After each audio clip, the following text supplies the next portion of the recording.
Hey, bro. Hey. Hold on. Weed lung, bro. Anyway, bro, are you like totally dismayed with the two-party system and wish that you had a third option? Well, dude, let me tell you about the Libertarian Party, bro. Oh man, bro, it's the greatest third party. Oh, you want to see examples? Sure. I would like to ask the body to consider that the Libertarian Party acquire a mascot. And I would like to propose Dobby from the Harry Potter series, who in the 7th book says, Dobby has no master, Dobby is a free elf, and Dobby has come to save Harry Potter and his friends. All right. Oh. Yeah. Hey guys, what's up? Welcome back to a brand new video. As always, I'm your host, Jesse Hughes.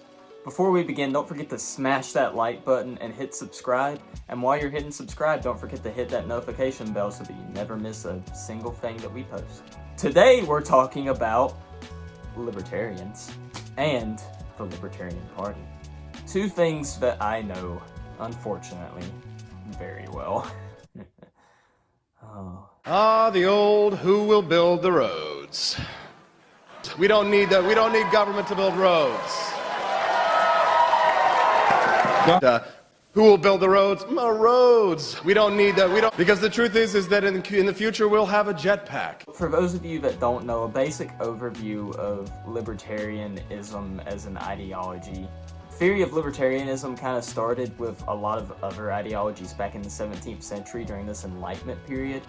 And the basic fundamental components are the ideas of complete free markets with little to no government interference whatsoever, extremely limited government, and the ability for people to do pretty much anything they want as long as it does not impede the rights of another person within the country that they're living. In theory, libertarianism sounds like a pretty good idea, and I was a libertarian for a very long time. I classified myself as a libertarian, and I held a lot of very interesting positions on issues. I am no longer a libertarian. I don't classify myself as that whatsoever. Now, there are some aspects of the ideology that I still inform how I feel about certain things to an extent. We'll get into that as the video goes on. All in all, I'm not a libertarian. I don't consider myself a libertarian, and I would not recommend the Libertarian Party to anybody. Now, I know that there are people who watch these videos and follow me and follow my content that do consider themselves libertarian. And this is not necessarily my attempt at trying to debunk the party or the ideology. I'm not trying to necessarily lead anybody that is a libertarian away from the ideology. Rather, what I'm doing is explaining why I myself left the ideology. Libertarian as an ideology is kind of a, I guess you could call it, big tent ideology, where you have all these different categories of libertarians, but there's a lot of disagreement within the party on what the definition of small government really is. And there's also a lot of people within the party that if you don't follow their exact definition of what it is to be a libertarian, they're not gonna like you very much. Should someone have to have a government-issued license to drive a car? Hell no. What's next? Requiring a license to make toast in your own damn toaster? The license to drive? You know, I'd like to see some competency exhibited by people before they drive.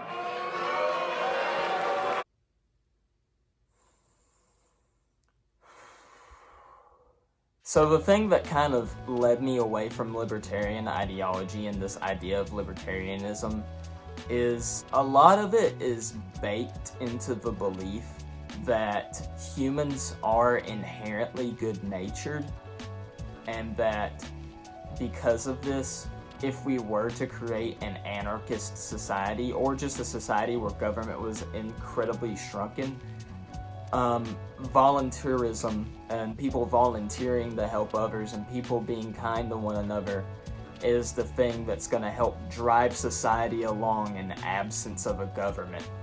And that's a very, very idealistic view of human nature. You know, a lot of times we on the right like to criticize socialists and communists because they have a very utopian view of what they want. But at the same time, libertarians also kind of have a similar kind of viewpoint, especially as you get more radical within the ideology and there's more talk of less government and no government and all this stuff. It's a very idealistic view of what the world would be, a very utopianistic view of what the world could be and would be under libertarianism.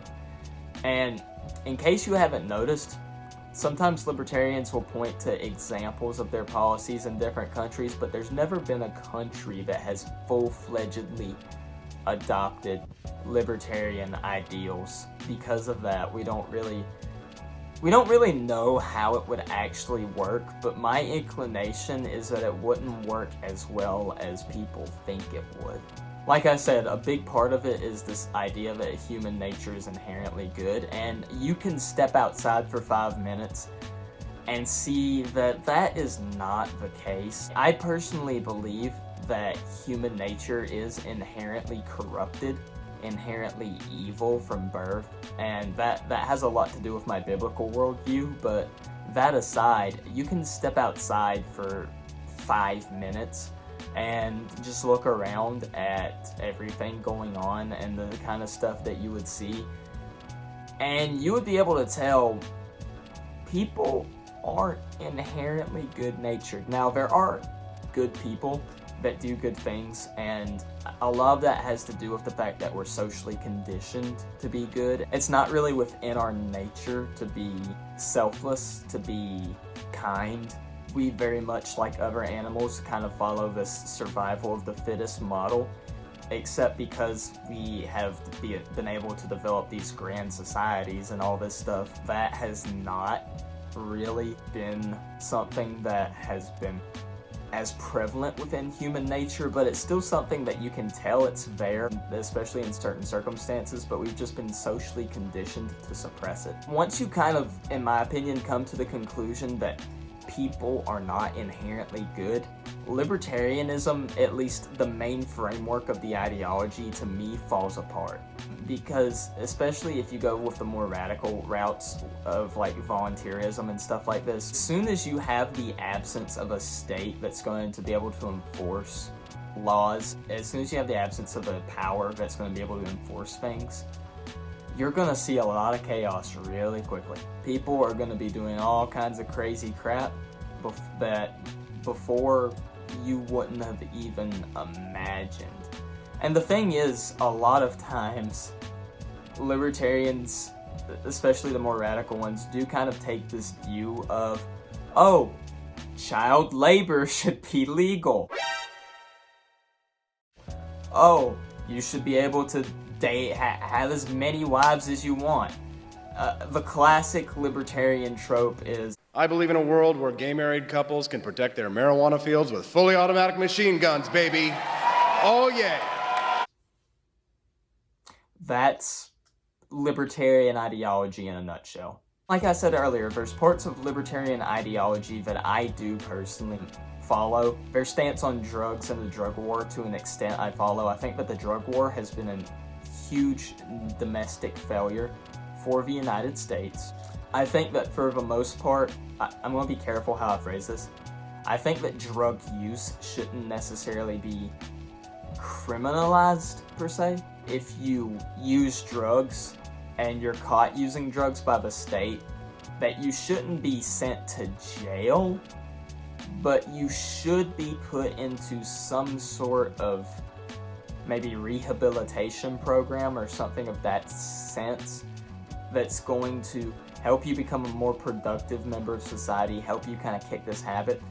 I don't think that non-violent crimes are necessarily crimes. Now, some are, like fraud is non-violent, but it's definitely a crime. That's not disputable in my opinion. Things like drug use, I think it should be decriminalized. Now, I think that drug trafficking should be criminalized, and I think that selling drugs to other people should be criminalized, and selling drugs to children should definitely be criminalized. but an individual ingesting or smoking or doing whatever shouldn't necessarily be something that gets you sent to jail, but maybe like sent to a rehabilitation facility. And little things like that are kind of like little parts of libertarian ideology that are still seated within what I believe, but for the most part, like the broader scope of libertarianism, not my thing. Like I said, I think that in order for societies to survive, there needs to be some semblance of moral reasoning when making laws. There needs to be a state. Now that state, I do believe that the powers of the state should be limited, and I think that's what the Constitution is for. It kind of limits what the state can and can't do, and it kind of diverts, well, in theory, diverts power and spreads power equally over multiple playing field. It doesn't necessarily leave power in the hands of one person who could abuse that power and become a tyrant. And so I do think that there's a place for a state. I think the republic is a good form of government, and I think that constitutionalism is a good way to govern, and I think that there should be some moral semblance to laws. But all in all, I have no problems with people that are libertarians. I actually respect people that are libertarians, especially because how seriously they take their rights. A lot of times conservatives will talk when it comes to constitutional rights, but don't actually take them as seriously, whereas libertarians are incredibly serious about rights and liberties, and I very highly respect that. Especially when it comes to things like gun rights, or when it comes to the Fourth Amendment and things like the Patriot Act and certain things like that, or when it comes to free speech and everything involved there. I highly respect libertarians on those regards. But the libertarian ideology as a whole is just something that I'm not a fan of. It's just something that I don't follow anymore. And maybe after this, maybe you don't. Maybe if you are a libertarian and you don't necessarily, maybe you're starting to see the same cracks that I saw. You know, it's totally valid and totally cool of you to look and investigate and study for yourself and see if you want to still follow this ideology. A lot of times in politics, the idea of changing your mind about an issue is very seriously stigmatized, and I think that's a stigma we need to remove. It's okay to change your mind about something. It's okay to change your mind in light of new facts or evidence or things or viewpoints that you never considered before. And if that leads you away from the ideology that you currently follow, then I know that that can be difficult and troubling in some circumstances, but at the end of the day, that's you growing and maturing as a person, being able to develop your own ideas and your own sense of what is good and what's not and all of this stuff. So I highly applaud anybody that's able to look at different facts and stuff and change their mind. And so if that's you, awesome. If you're like me and you see cracks in an ideology and you're like, I don't necessarily know if this is for me anymore, cool, awesome. Go right ahead and follow along. Do your research, do your due diligence, look at all the different ideas and everything.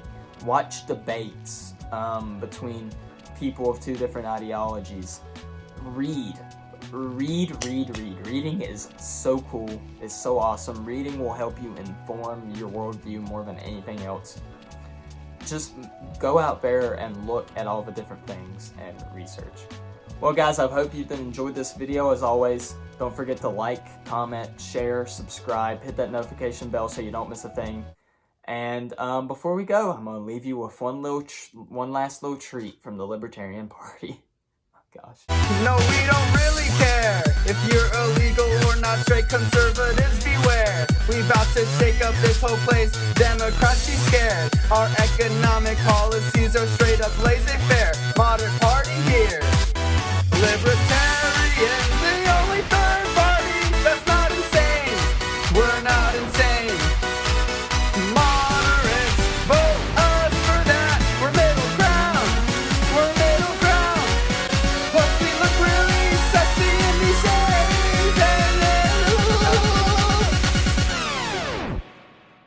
Libertarian style.